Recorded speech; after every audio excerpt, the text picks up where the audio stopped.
Welcome to back again to U2 Ministries podcast location here in Kingsland, Texas. Oh man, what a day. What a day it is, right? What a day. You're not going to believe it. But anyway, you're not going to believe who this is to my right. I want to introduce you to this. This is Mannequin Palm. Mannequin Mr. Amazing. It's amazing how fast he grew that mustache too, because that's unbelievable. But anyway, this is the famous cape that you probably haven't seen, and now you have seen it. And we'll continue to see it. And continue to see it. I wanted to put it up on the wall, but Kim said, no, we need a mannequin. And you know what? She was right again. Mannequin it is. It's because girls have style, you know. Yeah. Okay. They do. And Stephanie put some of that on there, my daughter, so that was all good. It was good. Yeah. Yeah. All right, so, there's been a lot of great things going on lately, and I'm sure there's going to be some other good things coming up too, so I know that U2 Ministries has been doing some, we've gotten to a couple more prisons, Kim. We have, so we're going to be able to teach some classes in another couple other prisons. Yes. And, the door's going to be open to share the gospel and hand out some hygiene and do some other things. And, I'm pretty excited about that. Yeah, that's amazing. I mean, well, you know, but for those who don't know, like, I'm really big on, I know there's a lot of stuff and a lot of people. There's a lot of stuff out here going on. There's a lot of people out here who need help. But there are so many people on the inside. Like, people, I don't think a lot of people know, like, the need for the Lord in those, behind those walls. Yeah. That is, there's a lot going on out here. You know what I mean? But there's a lot of churches and missions out here as well. But going inside to the place of God's broken people, I mean, it's just, I think good job. Yeah. Well, it's not me, right? It's Jesus. It's Jesus, but you're listening. Well, thanks for being a part too. So I got some good news for you. So, you've been calling, instead of saying inmate or whatever, you've been calling yourself Justice Impacted. Justice Impacted. So yesterday I was at Woodman, and the girl who leads the the chapel helper worker, right? She's the main person that organizes some stuff there. She said that she's picked that up. She's using that.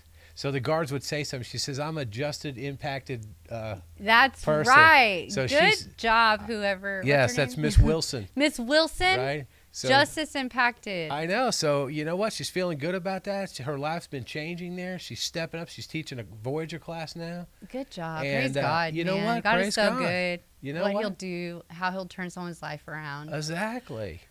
And you know what it took? It took a separation. It took a little bit of time, going someplace to where you could sit down, regroup, and God get a hold of you. Because I truly believe that, those of us who have God's calling on our lives, like, and we go to a place like that, like, we're being set aside as holy. Yes, no doubt about that. Purpose-driven life. Yeah. And she's going to get to go home soon, too. So, you know what? One of these days, you'll see her here. On the podcast? More than likely. We're going to interview you. I'm going to have my questions. We will. I know. Yeah. I am so looking forward to going into the prison next month and interviewing. I am really looking forward to that. I am, too. I think it's going to be, that's going to be different. That's going to be a different kind of service. It will be. It's different than just going in and handing out hygiene and, having some worship music and saying some words and praying and dancing. It's going to be like really, I guess, personal, maybe intimate, some very, intimate conversations, And we are going to hand out some hygiene too. Yes. Yeah. So the hygiene thing, I really like doing that. And I just, that's so, that's amazing, because what it is it gives us an opportunity not only to do stuff for the Lord, but to share the gospel. It gives you credibility, because people will, you're actually doing it, you're talking it, and you're walking it. Yeah. And I think that makes a big difference. So, that's pretty cool. And then, HEB helps us to get some of that stuff, and, not that they're paying for any of it. But if you see this podcast, you might want to start thinking about it. No.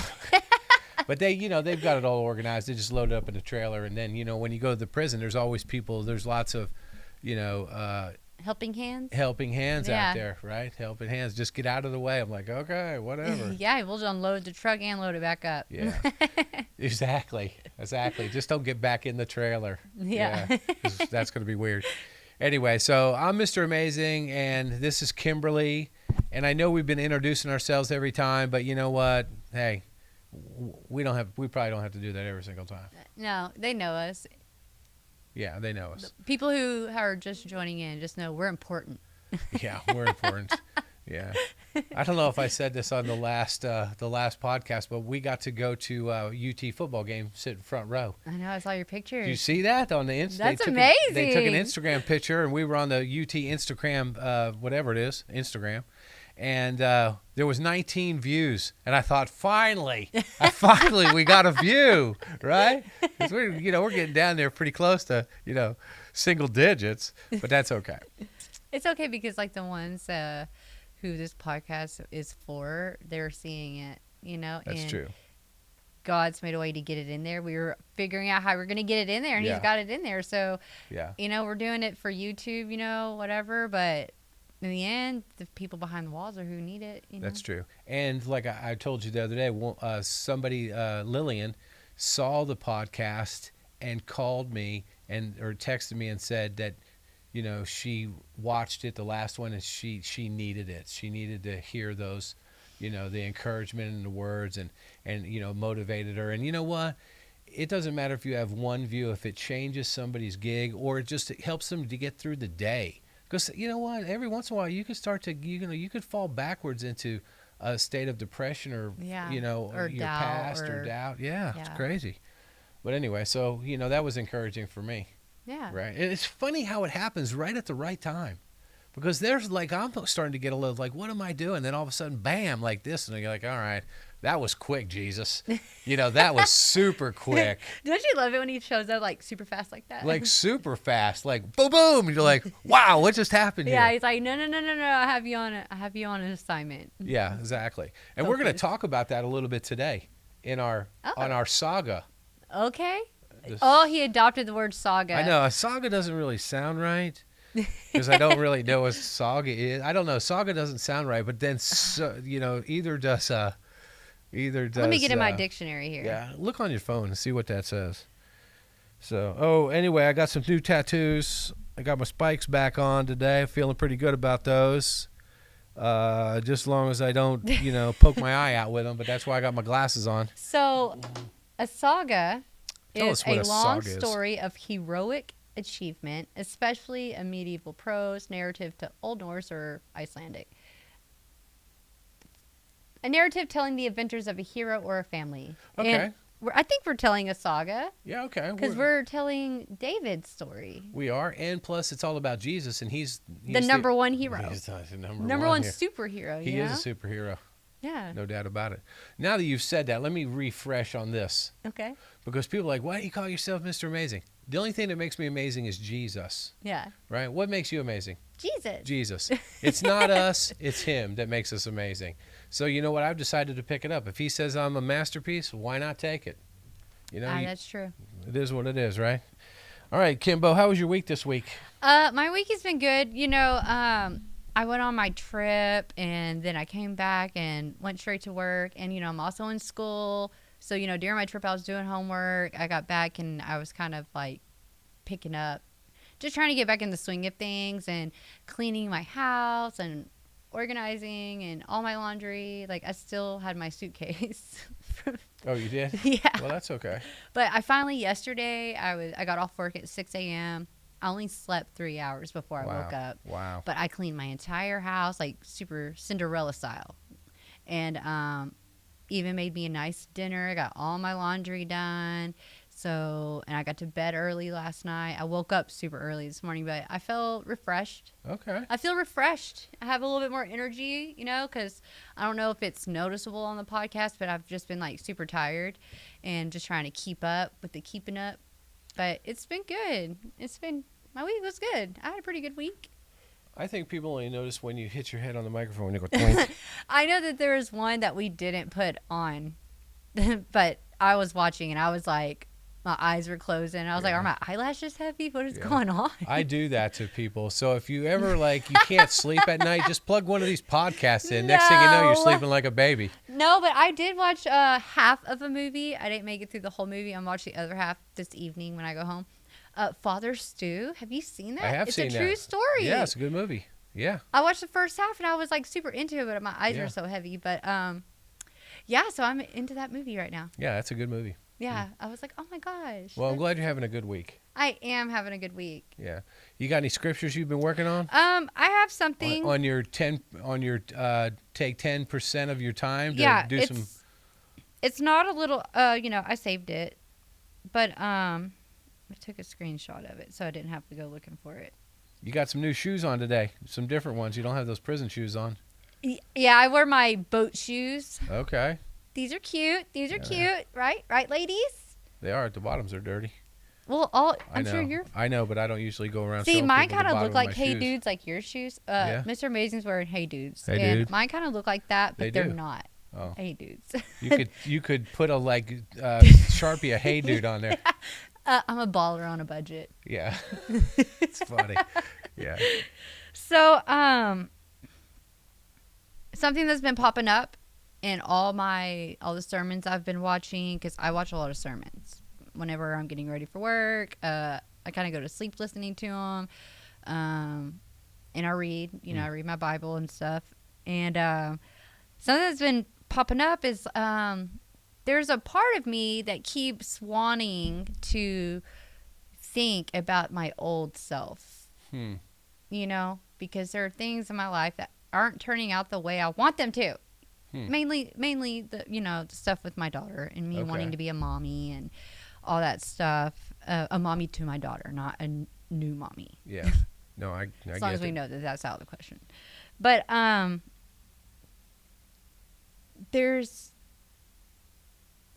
even kind of got into some frustration and aggravation, and I'm not really like that anymore. So one of the things that's popped up with me was in 2 Corinthians 5. Okay. So it's kind of long, but I felt like it was all important. 17 through 19. So this means that anyone who belongs to Christ has become a new person. The old life is gone. A new life has begun. And all of this is a gift from God who brought us back to himself through Christ. And God has given us this task of reconciling people to him. For God was in Christ, reconciling the world to himself, no longer counting people's sins against them. And he gave us a wonderful message of reconciliation. And one of the things, and I actually think I'm going to be teaching the ladies at my Bible study, is we talk about reconciliation with each other and, go before your brethren and reconcile. But there has to be a reconciliation within yourself. Yeah. Kind of like the new you versus the old you. It's not like you just forget your old self. Like, I'm kind of learning that. Like, you can't just forget your old self because that's how you got here, right? That's literally what you had to get through to become who you are today. And I think God, and I could be wrong. I'm not a theologian, and I'm not a You're not? No, and I'm not like a master sermon or a writer or anything. But I think that one of my biggest lessons right now, and that I am praying about and working on, is that reconciliation with myself. Allowing this peace between who I once was and who I am, so that I can be more comfortable in my new skin and who I am now. You know what I mean? And that's been my biggest takeaway. There's a lot of self-reflection going on, and it's I feel like God's preparing me for a new season. I don't know what that season looks like, but I don't think fall.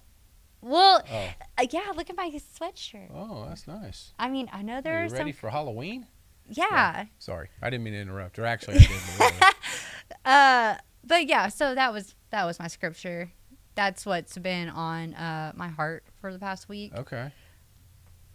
Since we're in the prison system so much, and we're not really Sunday school teachers. Yeah. And I'm not saying that that's bad, but I'm just not a Sunday school teacher. But when you're in the prison system, when you're there, it's hard not to look back Yeah. Because that's what brought you to there, and you're there. Yeah. You're there. No, that's true. And so it's hard to get past that. And those of us who have been incarcerated, not just going in to do what we do now, but like being someone who lived there and that was my home for so long, like I made it my home. When you come out, it's hard to not think about it. Yeah. You know, it's hard. And like when you get out, there is a certain kind of, I guess you would call it what some therapists would call trauma behind it. Huh. You know, because you kind of do get like that. It's kind of like Stockholm syndrome. Like, you know, like how like you're kind of like in love with like your perpetrator, like the person who keeps you like abusing you. You kind of like the battered wife syndrome. It's kind of like that. Okay. It's kind of like that. It's like you I think get that. about that place, and you don't ever forget it. At least for me, it's how it's been. Like, you don't ever forget it. And then you see whispers of it in your daily life. And so it's hard to let it go. It's hard to let that old self go because you remember where you were. That's true. But that scripture you had was let it go. Let it go. I mean, you let it go like Frozen. Your sin has been forgiven, right? You don't know how many times I say this because I'm teaching a Search for Significance class. But, you know, how many times am I saying, like, you know that God's forgiven you? Like, you know it. People that are sitting in prison, when you just know that you've asked God to forgive you, you know God's forgiven you. And then my next question is, okay, well, why can't you forgive you? That's the hardest part. That's the hardest part. But it's the hardest part until you get the point of now it's not your performance, it's his performance that's changed it. Yeah. So quit basing your things not working out or the past or whatever. You got to quit thinking about, you know, your performance, because his performance has changed it all, which changes our attitude, which changes everything about us, because now we realize that we're not that anymore. We deserve that, or we deserve the consequences, but we're not that anymore because of what Jesus has done. Yeah.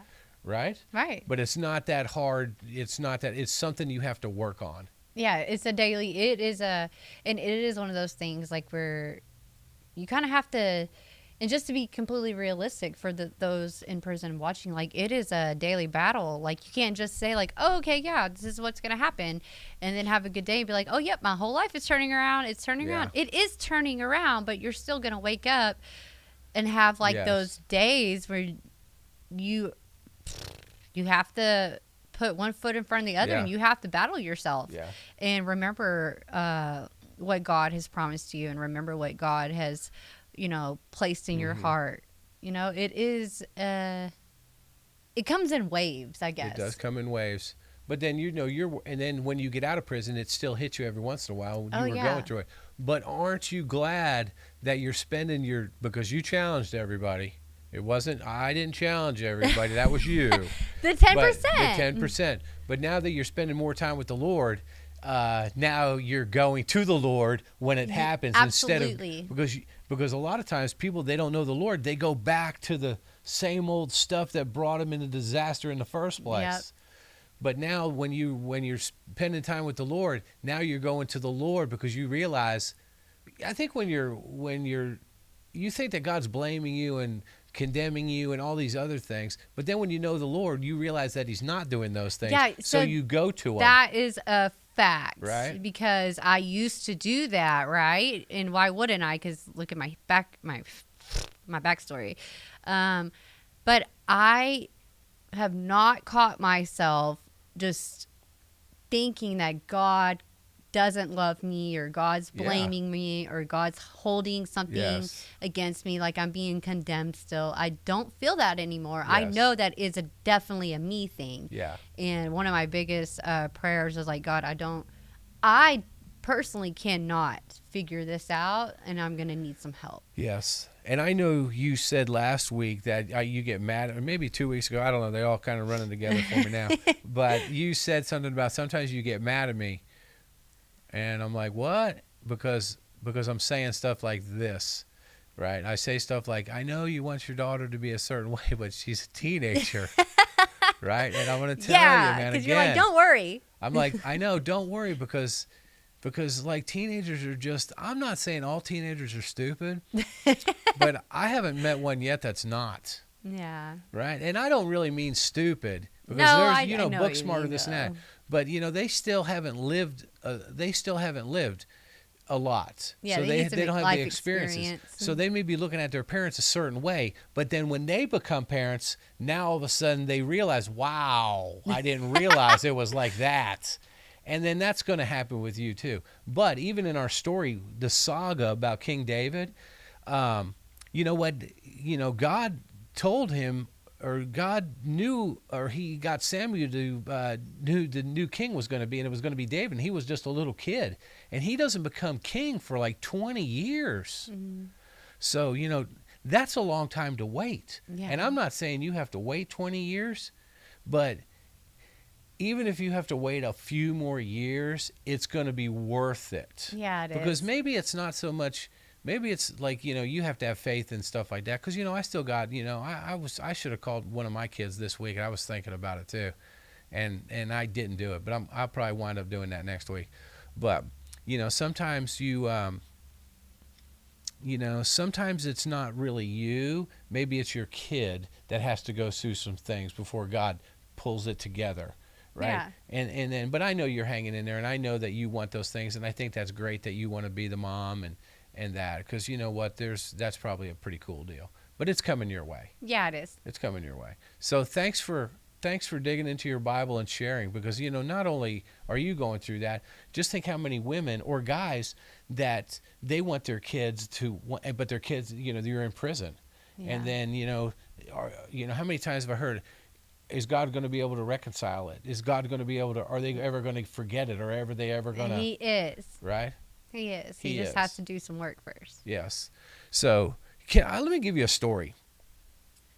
Oh, before you do that, I like your tattoo. Thanks. Yeah. October 1st, I'm going to go work on this part. Okay. To cover up this part of it. I've already got it done. Already paid for. Okay. Well, good for you.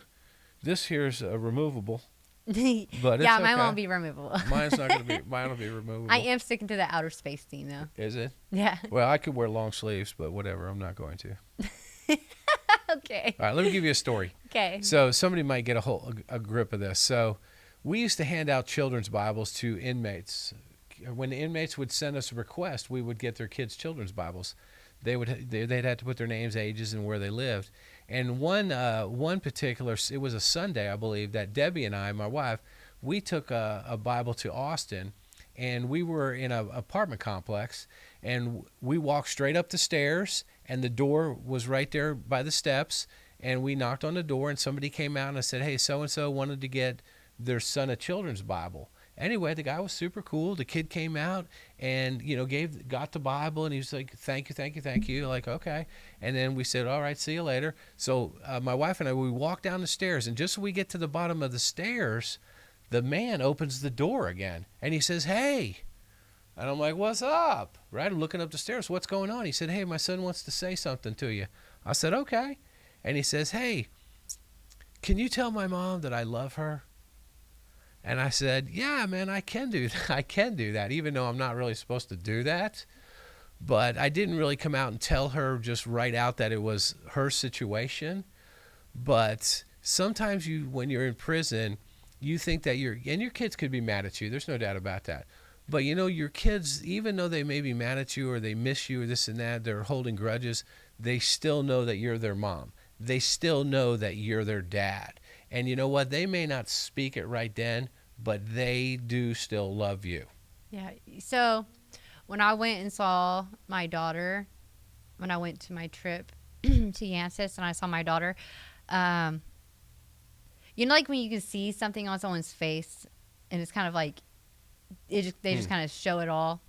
So even though she didn't tell me she loved me, her facial expression absolutely did, and you could feel it in the way that we hugged. Yeah. So I know that God is doing a work. You know what I mean? Because I just know that God's doing a work. There's no doubt. I just want it done right now. I know. But right now may not be the best thing. Maybe not. And you know what? It may be 2 weeks from now where you're telling me the same thing back again. Tom, Maybe. it may not be the right timing, and that's okay because I can handle it. It's just the one thing. You can, and then you can quote it. There's this guy that I know. His name was Mr. Amazing. His quote was, because that wouldn't be the first time that that's happened to me. He says, "Don't worry. What's the problem?" Yeah, what's the problem?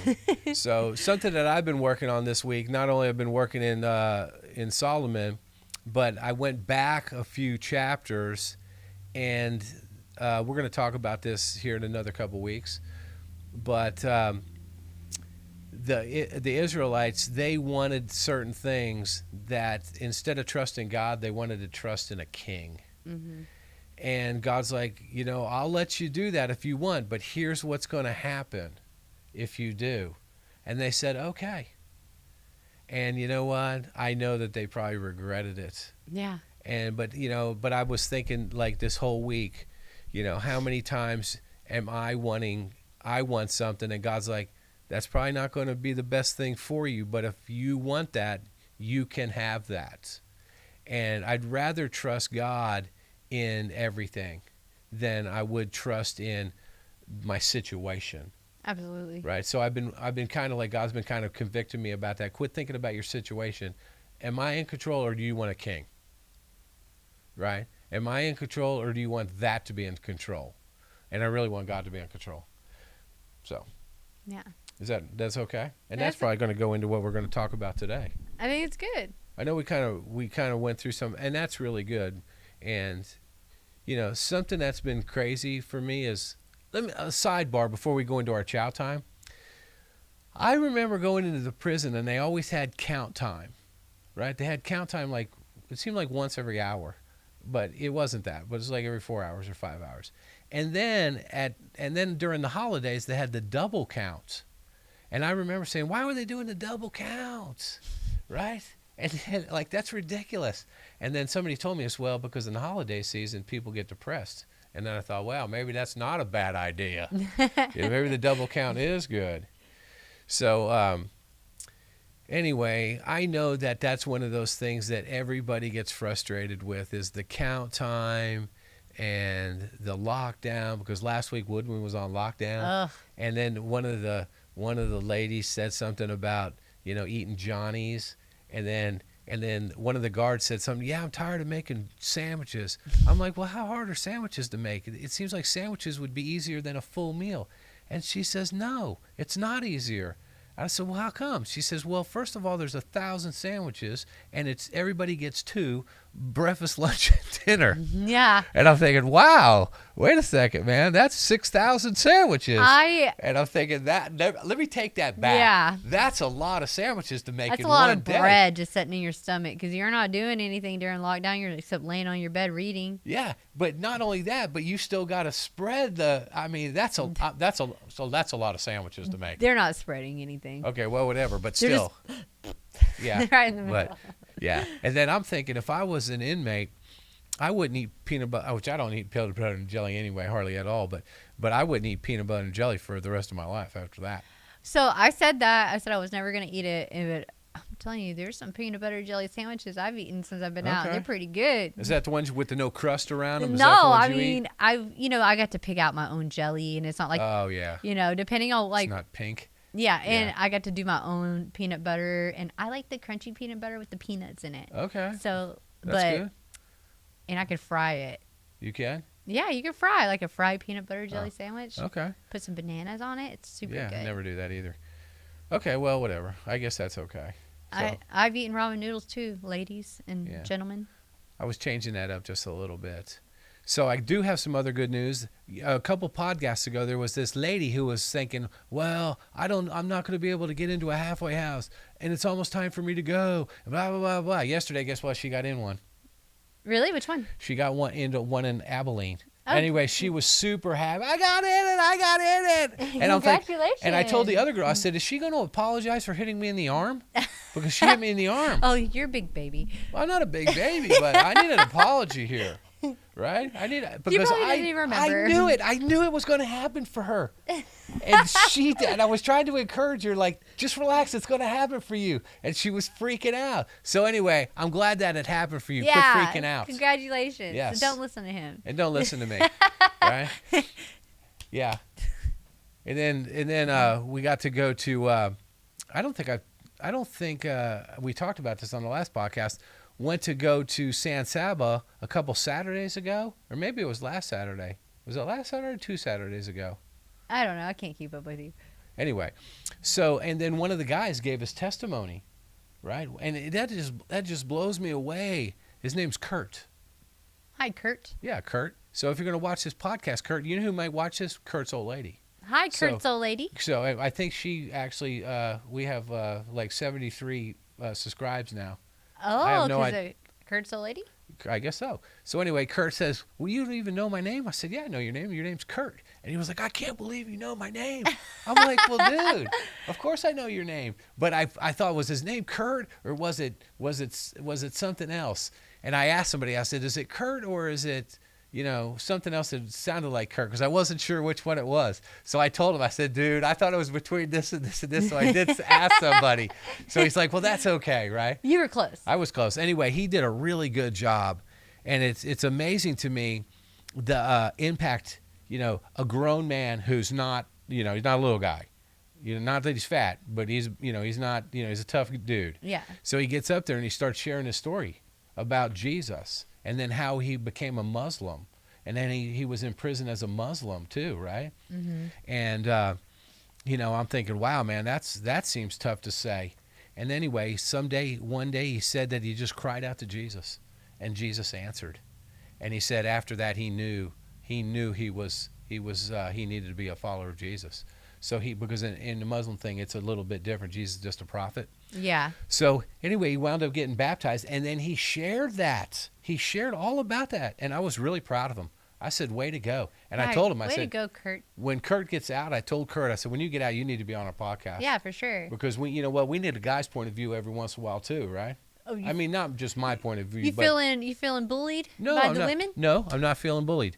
But when we play this at the men's prison, sometimes you need a guy's perspective on the inside too. No, I totally believe that. Yeah. I believe that. So way to go, Kurt. Way Two to go, thumbs Kurt. up. And then we went to class on Monday, went back over there, and I asked one of the other guys, I said, you think people were giving Kurt a hard time? No, nobody's giving that guy a hard time. I was, well, why not? He's a pretty big guy. I'm like, okay, well, there you go. Kurt can do whatever he wants. Kurt does whatever he wants to do, right? That's why I like Kurt, right? Where do I go sit? I said, right by Kurt. Bye, Kurt. Yeah. No. And then there's another guy named Jason. I said by him too. It's okay. You got to learn where to sit. Yeah, that's right. Know who you run with. But anyway, so that was really impressive because you know what? That's not an easy thing to spit out in front of people. No, and he not. did. I was really, really proud of him. I was glad to be there. And then JJ, who's up on the wall over here. Yes. We split time doing the service. Like I talked a little bit, and then he finished it up with the same sermon, but yet a little bit different take on it, and it was really good. Oh, It was I wish really I could see good. it. You will one of these. Well, you can't see that, but you'll be able to see it in there. So that's been good too. But let's go into our chow time. Eat. I was like double spooning it. Where you're like, Brad, we were talking about peanut butter and jelly. You're just like, yeah. Well, I didn't eat all day today because I'm hungry. So. Oh, peanut butter and jelly. Yeah, I want to get a drink. Here. Yeah, me too. I've been drinking alkaline water. Have you been? Well, that's coffee. That's coffee. All right, so we're going to go back into our saga about David and Goliath. Get my Bible out. We are not going to talk about Goliath today either. Okay. And I'm not totally sure where we left off last week, except for, well, we're going to talk a little bit about Goliath, but I think Goliath, we talked about how Goliath was the one setting the rules of the engagement. And why do we let the enemy dictate how we're going to handle things? So Goliath's telling him, you're going to do this. I'm going to come out. You're going to send somebody. We're going to fight. And whoever wins, the other people are going to surrender to them. What are we in? We're in Samuel. Yeah, First Samuel. Yeah, somewhere in 17? Yeah, 17. Okay. So that's where we kind of left off last week. We got to quit letting the enemy dictate what's going on. Yeah. Because then what happened? You let the enemy dictate, And then you having a hard time trusting the Lord. Instead of saying, no, that's not what we're doing. We're trusting the Lord, and here's how we're going to do it. We're going to do it the way God says to do it, not the way you say to do it. So that's where we kind of left. And then David heard that, and then he saw all the Israelite army terrified and afraid. Like, it's like your little brother saw everybody afraid. All these tough guys he was probably looking up to, and he probably had a lot of pride in the army. And then he's like, what happened to you guys? Because of this guy, you're going to cower down? It's probably a pretty tough deal. Yeah. But then also, you know what? This week it's just like somebody's got to stand up for when something's going down. Somebody has to stand up with some big faith, and it just happens to be David. Little scrawny David. He was probably scrawny. He wasn't like Saul, but anyway. So here's where we're gonna go with this. What verse we starting on? We're gonna start with verse 31, I believe. Oh, I'm way up here. Is that where we're starting? 31. Yeah. That's where we're starting. Okay. So, I don't know. We could start up at 28. Let's just do that. So David's older. So then remember David's dad told him to go and bring some cheese and some bread and some there. He was the first Uber Eats guy. Yeah. Remember? David DoorDash. David DoorDash. That's funny. So that's right. And we were going to start our own little DoorDash. Yeah, we are. David's We're going to call DoorDash. it, I think, Dash and David's. Dash and David's? Yeah. Okay. Dash and David's. You heard it here first. Yeah, okay. We're patenting it. So David's oldest brother, Eliab, listened as he spoke to the men and became angry with him. Became angry with David. Why did you come down here, he asked. Who did you leave those few sheep with in the wilderness? I know your arrogance and your evil heart. You came down to see the battle. So then David says, what have I done now? Protested David. It was just a question.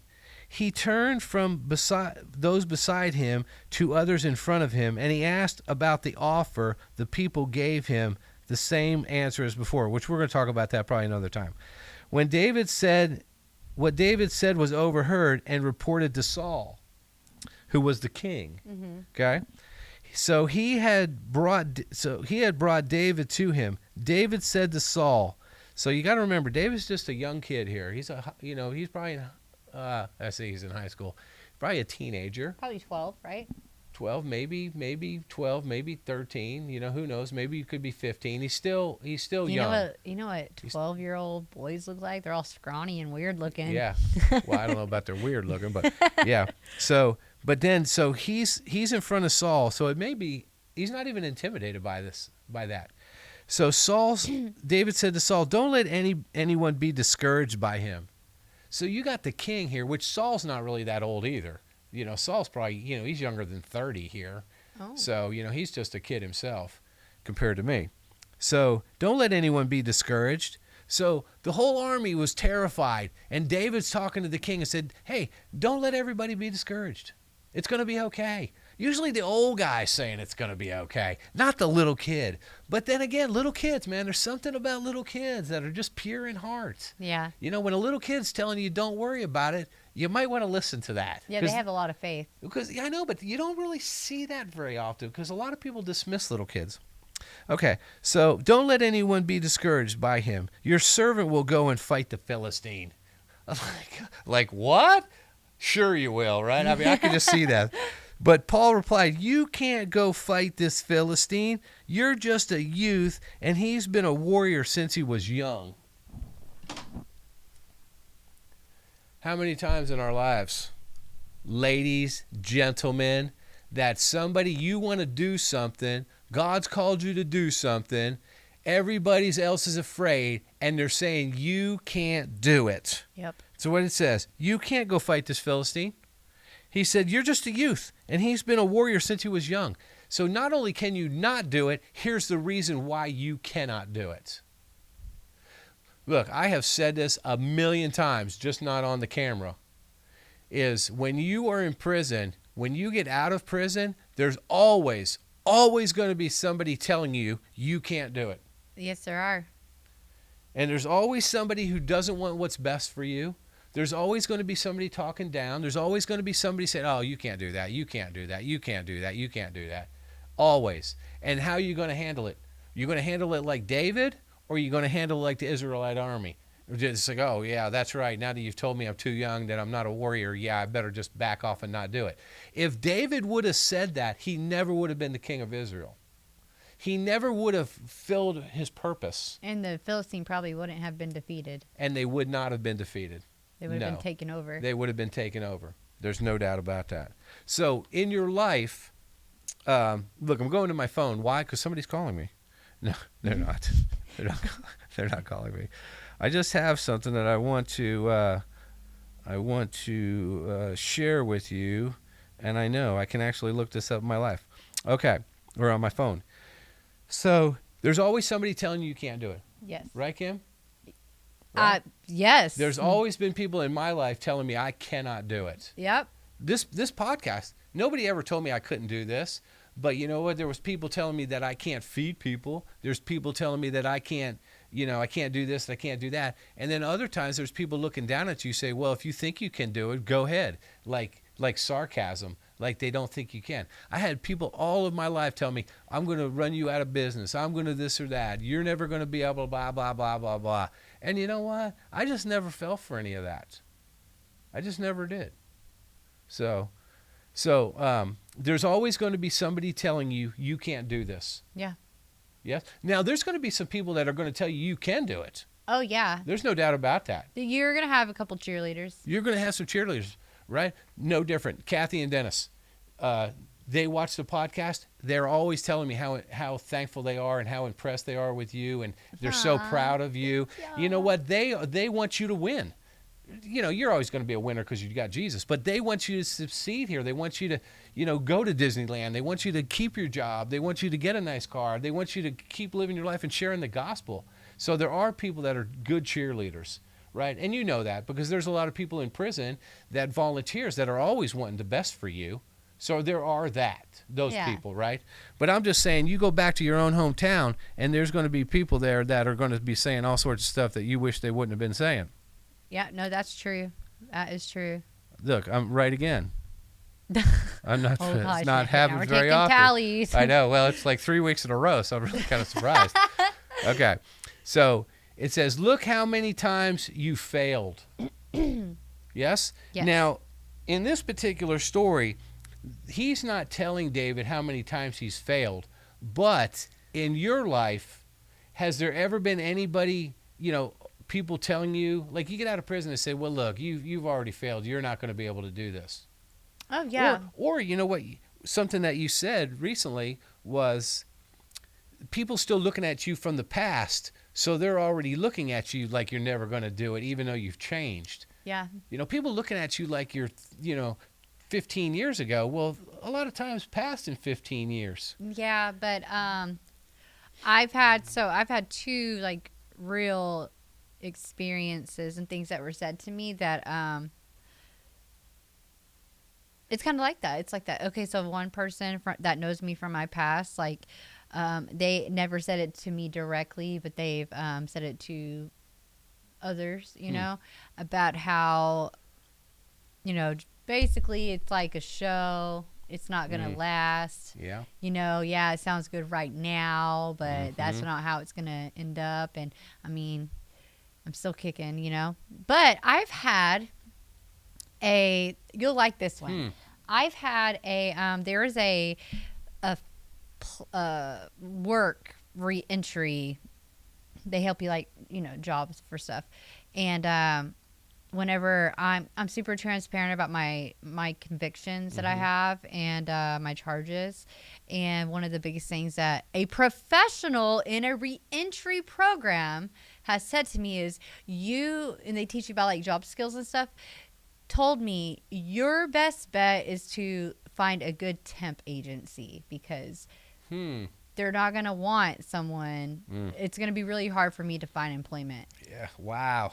Aren't you glad you didn't listen to that, Saul? And I will tell you, ladies and gentlemen, Mr. Mannequin, that that is definitely not what happened. That's not what happened. It's not what happened at all, and I know that I don't talk a lot about my job on here. It's just something I'm going to keep that's okay. to myself, but that is not how it happened. That's not how I got that. That definitely was only a God thing that could have happened for me, and that was definitely a door that I never thought about knocking on at all, never one time, because I heard that woman in the back of my head, and I thought what I had was pretty good. You know what I mean? I was working for the industry program that was within the prison. I went and worked for them outside of prison at the main location. So I thought I was doing pretty good, but there was an opportunity just put in front of me because of God. And it didn't take any kind of temp agency at all, where I was, kind of standing on the fence of, oh, am I ever going to be hired, or are they going to let me go when they're done with me? So there are people that will tell you, oh, even if you do good, you're probably going to have to settle. Yeah. And you don't. You do not have to settle. You don't have to settle. You know what? The guy may have had some advice. You might want to, or this or that. And that's fine. But you know what? And he may have not said it like that. He may have just said, no, you need to do this. And you know what? Not everybody knows what you're supposed to do. You know what you need to do. And if you got something in your heart, don't let other people distract you from that. Yeah. Because you could be missing your calling over by somebody else who pretty much should just keep their mouth shut. Yeah. All they're looking at is the paper. They're not looking at the relationship you have with your Lord and the promises that he has for you. Yeah. And he promises us all the same thing, because, right, we're all taking in his word, and though his promises are all throughout the Bible, but he has special promises for each of us. And that was just my thing. He knew that I wanted to achieve something that I felt like nobody that was in my immediate family, like, my mother and my siblings and stuff, had ever got to achieve. Like, I don't remember my mom ever graduating college. I think she might have graduated bartending school, bartending college, but, and never had a really big, good paying job that had good benefits and that could actually provide a good life for me. I don't remember any of that. And that was something I wanted to be established. I've never had an established life, and I wanted that. I wanted that normalcy. Looks like you got it now. Yeah, I have it, But then you know what? I have to work hard to keep it. You do. But I have it. There's no doubt about it. And then you have to fight off some of the negative stuff too. Oh yeah, I There's have no to doubt be a about hermit sometimes. I don't know if you've ever heard of it. Sometimes I'll be like, my social media is tapped out, because it's a full-time job, having to fight off, the naysayers and the naysayer within myself, and just all the outside influences that could really knock me off kilter. It kind of taps out your social media to where I just sit at home with my animals most of the time. How's your ferret? Is that thing still alive? Oh my God, he's a terrorist. He's a terrorist. Wow. Yeah. He likes to get into my plants. Oh man, that's not good.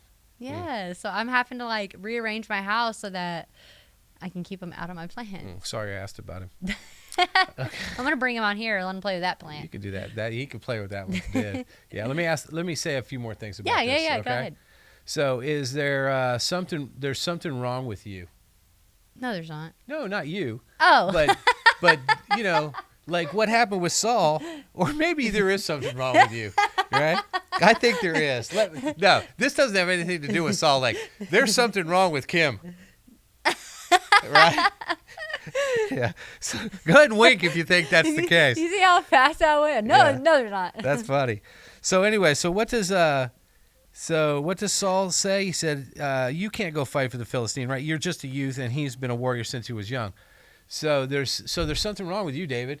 You know what? You're not strong enough. You're just a youth. And then there's times where you may even say this to yourself. There's something wrong with you because you've listened to somebody else lie to you before about something. And you know what? If David knew that there was nothing wrong with him. David knew his relationship with the Lord, so he fought through that. But you got the king telling you that. Mm-hmm. That's probably you probably got to be respectful to listen to it, but it's just not true. And if somebody tells you there's something wrong with you, that's just their opinion. Because you know what? People have told me there's something wrong with me too. But yeah, that's fine because I don't fit into your mold. But I don't have to fit into your mold because I'm where God's called me to do. You have your own mold. And exactly. And so if God says, oh, something's wrong with you. Yeah, there may be something wrong with me for what you think I should be doing. But for where God's got me, there's nothing wrong. A matter of fact, what you think is wrong, God's using to bless other people with it. Yeah. So that's a good too, because you know what? People may be saying something's wrong with you. Yeah, but God made you. And just because somebody else says something's wrong with you, God will use that as a blessing to encourage and help other people. Absolutely. Absolutely. Absolutely. Absolutely. So something else that somebody else might say, somebody else can do it. You're the problem. Right? No, everybody else can do it. You're the problem. I'd be like, no, you're the problem. Yeah, I know. You're the problem. And then here's another one. It says, you're not even worth trying again. Right? That's sad. That would hurt my feelings. Yes. I wouldn't let it be known that it hurt my feelings right then, but later on I'd cry about it. Yeah. But those are just lies. Those are just some of the lies that people are going to be telling you, and they're going to try to keep you from doing what God's called you to do. They may love you, they may care about you, but they just don't really know. It's hard to believe in something when you don't know it too sometimes. You know? It's hard to have faith in people. You know, and I have a few, like my Aunt Kathy and my Uncle Danny, my biggest supporters. Yeah. Oh my God, I felt like a celebrity when I went to Yantis and went up to their job where they run a big restaurant and stuff, and everybody was like, oh my God, we know all about you. And I'm like, do I know you? Oh, that's funny. But and then, my life mom, Katie, she is my biggest cheerleader. But those are the two main ones. Other than that, I didn't have a lot of cheerleaders, and I had a lot of naysayers, and it is rough. Yeah. It's rough. It is rough. But when we go into the prison system, I'm constantly telling people they can do it. You can do it. You can make it. It can happen. You can do it. You can do it. You can. There's no doubt about it. You can do it. If I've done it, Kim's done it, everybody can do it.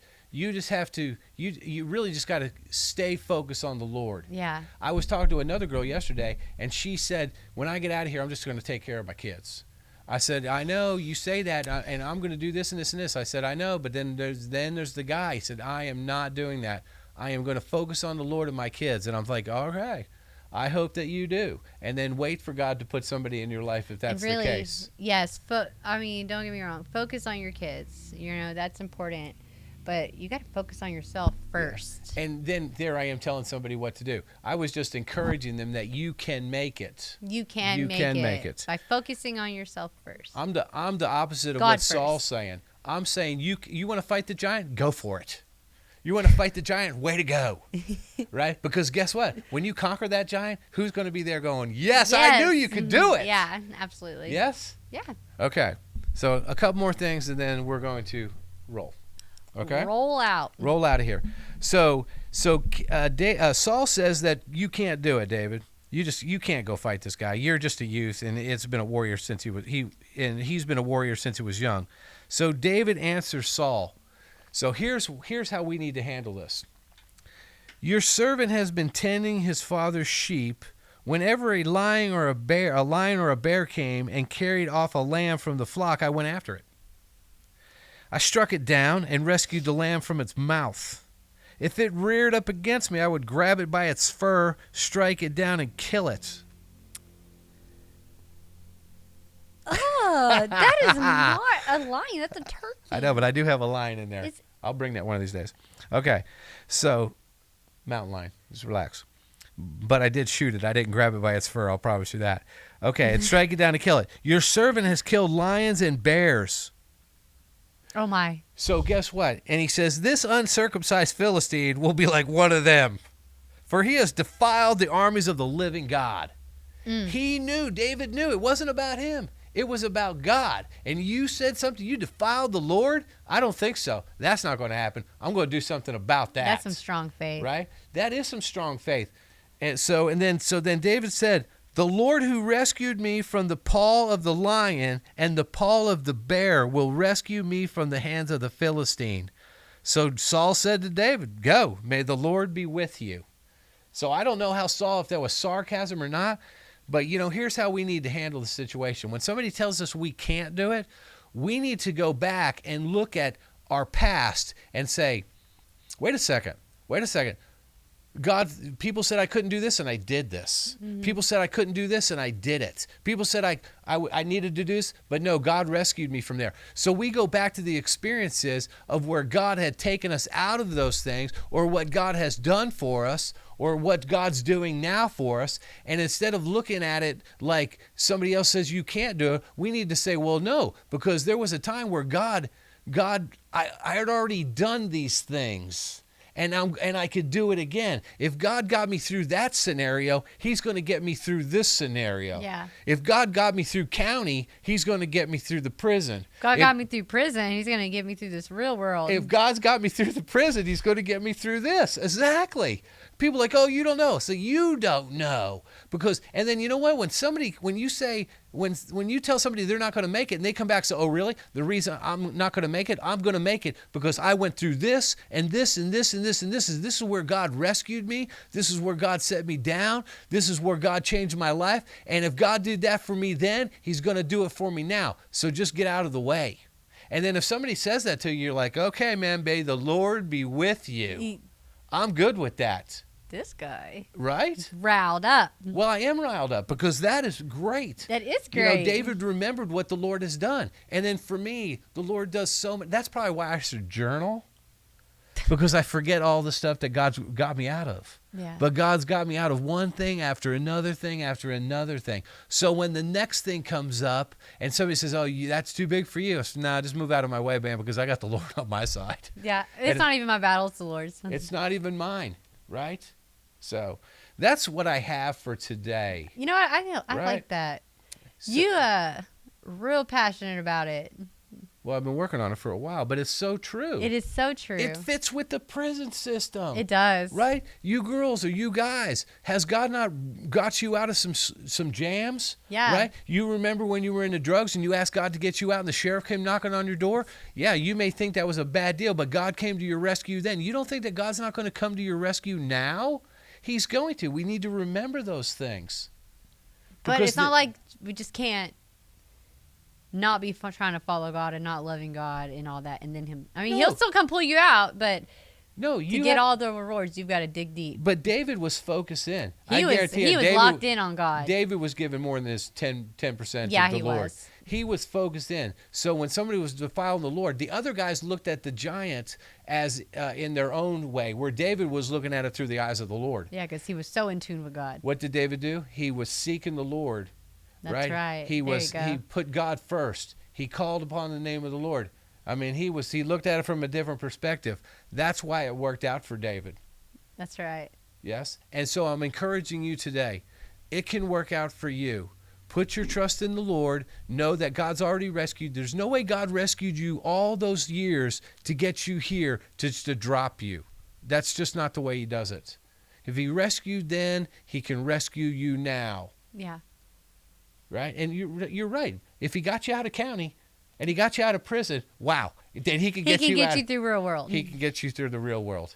Right? Yeah. All right. So you have something you want to share with the gang that's watching us today? The Kimberly? gang The that's gang. watching us today. Like I've said before, I like to just what I'm going through personally, the lessons I'm learning, and the Bible studies and stuff that I'm putting together throughout the weeks. If you've given your life to God, there is a new slate, right? The old is gone, and you're brand new. Your memories don't go away, right? So the only person persecuting you and condemning you is yourself.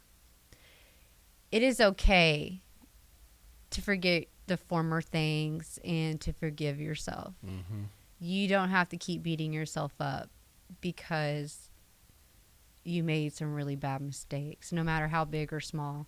No matter who wants to remind you of that, they just don't know where you're going. They don't have the eyes of God, so they don't know, right? They're still in the unknown. God thinks you are worth something so much more than what we give ourselves credit for whenever we come from a life like that. So if you've given your life to God, just know that you are new. Mm-hmm. And you don't have to hold on to the old stuff anymore. And it's okay to move forward and be a better person and live a better life because you deserve it. And if you haven't come to God, there is there's no other way. I've tried so many times to be a different kind of person, and I never, ever, never, ever even reached the edge or the precipice of it until I gave myself to the Lord. So if you need to turn your life over to God, and you just cry out to Jesus, accept him. And if you need prayer, like whenever one of us go back in there, like we can have your back, and you have somebody out here who definitely loves you with a Christ love. So yeah, that's good. Let me piggyback off that because that's some good stuff. So maybe today God's been tugging on your heart, and the enemy's been telling you no, no, no, no, no. And God's like, nah, just trust me. You need to be saved. You can't live in your sin anymore. You can't do it on your own. You can't make it to heaven on your own. I am here to not condemn you, but to love you and to care about you. And then you want to do that, but then there's people say, no, you don't want to do that. No, you can't do that. No, that's not real. Or that's not real. Or you got it to get together first. And then guess what? They're actually talking you out of the greatest thing ever. Yeah. Right? So don't let the enemy live in your life. Don't let the enemy win on that battle, because you know what? You can wait until you're older, and you can wait and this and that if you live to be older. But when you do trust the Lord, you're going to wish that you would have done it earlier, because it's the greatest thing ever. And then you don't want to have regrets, because you know what? I have some regrets. I wasted a lot of time. And, there's nothing I could do about it. And I know God forgave me of it, but I wish I would have gave Jesus all of it at the beginning. I wish I would have been like David and just said, get out of my way, man. I'm trusting the Lord. Yeah. One more thing. So at the San Saba unit the other day, JJ did the invitation, right? And he had all the guys bow their heads. And he said, if you want to trust the Lord, raise your hand, right? And then lower your hand down. And you know what? I get some of that. Because if everybody's looking around, you might not do it. I get some of that. But you know what? Maybe I can't see King David doing that.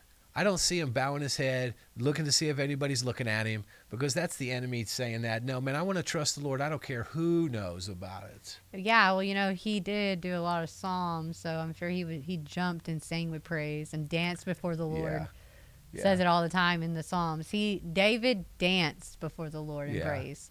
Yeah. Didn't matter who was watching. That's true. But I just want to encourage you today. Yeah. Trust the Lord. But you know what? You don't have to go to church to trust the Lord. You could do it right there in your closet. You could do it right there in your car. Jesus came to me in my prison cell. In the prison cell, right? By myself. But you need to get plugged in somewhere and Absolutely. hang around with the right people and learn some things about Jesus do some too. fellowshipping. So, anyway, we're gonna roll today, and thanks for watching, and God bless you, and things are going to be good. Things are going to be okay. Yeah. Don't trust the enemy, and don't trust a lot of times what people are saying, because a lot of times they're not giving you good counsel. Right? Right. All right. Well, until next week, be blessed.